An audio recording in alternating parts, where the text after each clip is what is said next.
জীবিকার জন্য পুরুষরা সুন্দরবনের ভেতরে যান, মহিলারা নামেন জলে। এবার আমরা এসেছি মরাকটাল বা অমাবস্যার সময়ে, তাই মাছ ধরতে মেয়েরা নদীতে নামেননি। নদী যখন মাছ দেয় না, তখন তাদের খোঁজ করতে হয় বিকল্প আয়ের। মাছ ধরেন? মাছ ধরেন কিভাবে? নৌকা করে যে? না, বাড়ে টানা দেয়। ও আচ্ছা, এই যে তীরে থেকে টানা দেন। আর কি কাজ করেন আপনি? আর কোনো কাজ করি না। এই মাছই ধরেন? তার মাছ থেকে আয় হয় কিরকম? ওর বনে দেখা যায় 1000 আয়, 1500 আয়, কোনো কোনো 500 আয়, 700, 900 আয়। 900 টাকা। পরিবারে কে কে আছে? ও আমরা দুজন। আপনি আর আপনার স্বামী? স্বামী কি জঙ্গলে যায়? না, আমার স্বামী ওই নদীতে মাছ ধরে। জঙ্গলে কখনো যায় নাই? না। ও, আপনারা এই নদীর উপরেই? এই যে যখন এই যে আসে, ঘূর্ণিঝড় আসে, তখন কি করেন? দেখুন ওই সেই কলমে যে থাকি। ঘর ভাঙছে কোনো ঝড়ে আপনার? হ্যাঁ।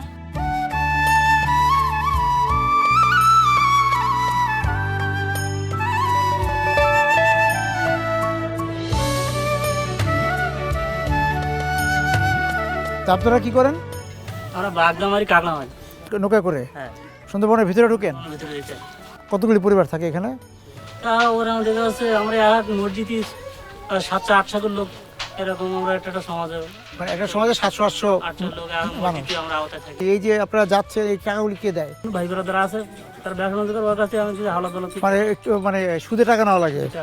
কিরকম সুদটা কিরকম? 10,000 টাকা নিলে 1000 টাকা সুদ দেওয়া লাগে। মানে আপনারা যেরকম বাবা দাদারা জঙ্গলে যেত, আপনার ছেলেমেয়েরাও এখন ওই যে ওদিকে ওরা যখন লেখাপড়া শেষ করে, মানে কেউ এসএসসি পাস করে, কেউ এইটি তারা আর জঙ্গলে যেতে চায় না? যায়, অনেকে যায়, অনেকে কেউ গার্মেন্টস যায়। ঠিক আছে, 10জনেতে একজন ছেলেগুলি মানুষ করতে পারে, তার বেশি পারে না। তাই কেন? লেখাপড়া শিখতে পারে না, আর্থিক অবস্থা। আমার 2 ছেলে, আমার 2 ছেলে, এক ছেলে 22 দিন পর 500 টাকা নেয় ভাই হাই স্কুল। আর আমার একটা ছোটো সাবাল আছে, 2 মাসে 800 টাকা দিতে মাসে। পরীক্ষা চলতেছে, 1 মাসে 800 টাকা দিয়ে 2 মাস টাকা আমরা সবসময় পারি। মানে যেটা বললাম, 10 জনে একজন শিক্ষিত আর 9 জন ওই জঙ্গলে যেতে হয়।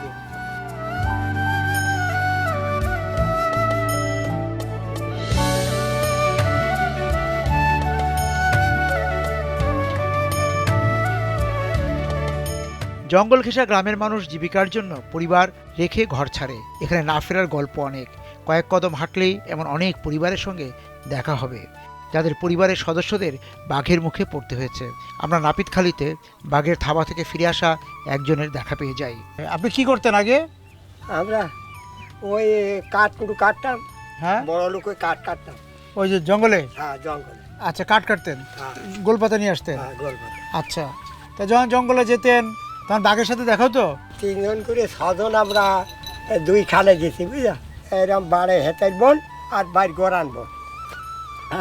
আমি দেখছি, সেগুন আমি তাকাতাক করে দেখতেছি, দেখি বাঘ ওই আসতেছে, মানে আগুনের ফুলকির মতনই হা করি। আমার মাথাটা ধাক্কা দিল। আমি বললাম কি কি জানো আর ফুলকে মাথায় এমন বেগে ধাক্কা দিল। হ্যাঁ, মাথা খোল উল্টে যাওয়ার মতন যে। তা ওই ধাক্কায় আবার ফেলাইতে পারেন, ফিরিবারে একখান হাতা তুলি দিয়েছে, যে একটা দোলন দিয়েছে, ওই দোলনই মনে হয় আমি ওর বুকের তলা গিয়ে বাঘের বুকের তলা চলে গেল? ওই কুরুলে বুকের তলা গিয়ে কুরুলও পুড়ে গেছে এইভাবে পাইন কোকে 500 আসার নাম্বার কুরুল ফিরিতেও পাই না, কিছু না। সেখন ওই বাঘের গলা ধরেছে এইরকম করি, বুঝলা? আপনি? হ্যাঁ, আমি গলা ছাড়িনি। সেখন স্বাস্থ্য শরীর ভালো ছিল, গলা ধরেছে। তা গলা ওর মানুষে যা করে ও পায়ে করুক, আমি ওর মুখ ডাবাই দেবো না, বুঝলাম? ও গলা টুটি ধরেছে, ধরে ওর ছায়া ঝোড়াও আল্লাহর মধ্যে আমার মাথায় পুড়িতে আমি আঘাত দিয়ে ওই ঝোড়া ধরে রাখি, আর ওর ওই গলার টুটি ধরে ও এদিকে তা ছিঁড়িগুড়ি ফেলে থাকলো, বুঝলাম? তারপরে করতে করতে হাতে এই নলি পুরি গেল।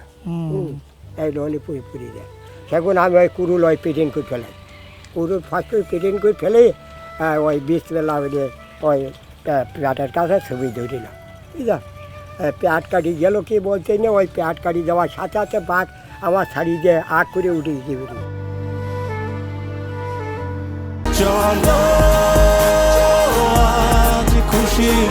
40 বছর ধরে অসংখ্য খুশির মিছিলে ছিল আইডিএলসি, থাকবে আগামীতেও।